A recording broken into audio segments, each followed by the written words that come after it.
would like to invite a student leader all the way from Jammu and Kashmir, Jasveer Singh, to kindly come forward and put his views. Please put your hand together and with a big round of applause, please welcome Jasveer Singh.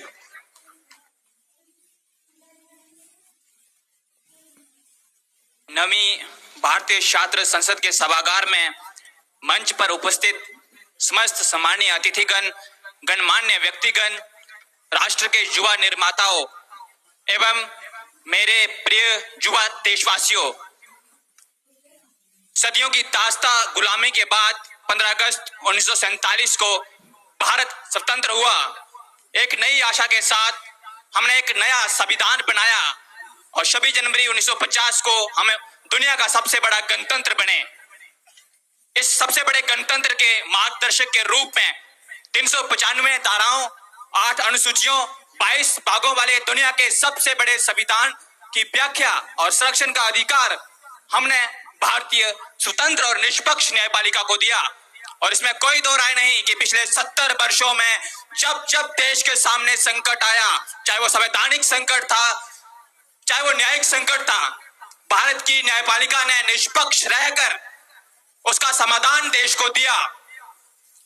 किंतु आज आजादी के 70 वर्षों बाद भारतीय न्यायिक व्यवस्था में कुछ उथल पुथल मची है।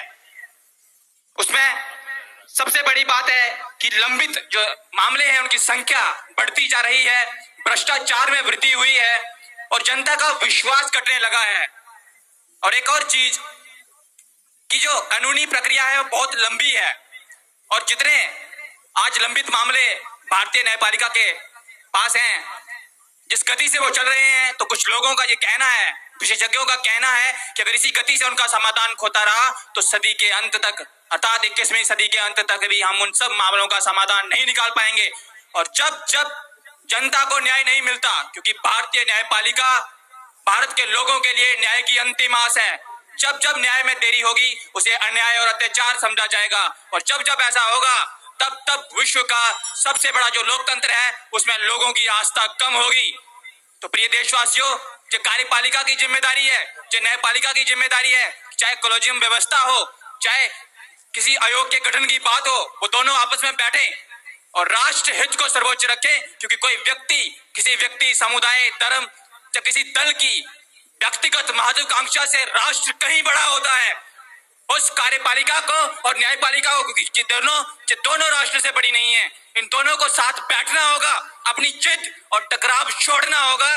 क्योंकि दुनिया का सबसे बड़ा लोकतंत्र अगर उसको हमें सफल बनाना है तो हम लंबे समय तक उसमें ये जारी नहीं रख सकते। जरूरी है कि ये दोनों साथ में बैठे, भारत के लोग चिंतन करें, भारत के विशेषज्ञ चिंतन करें कि सामने का रास्ता कैसे निकाला जाए। चिंताएं हैं, चुनौतियां हैं, न्यायपालिका भी हमारी है, भारत देश भी हमारा है और ये सब 125 करोड़ देशवासियों का देश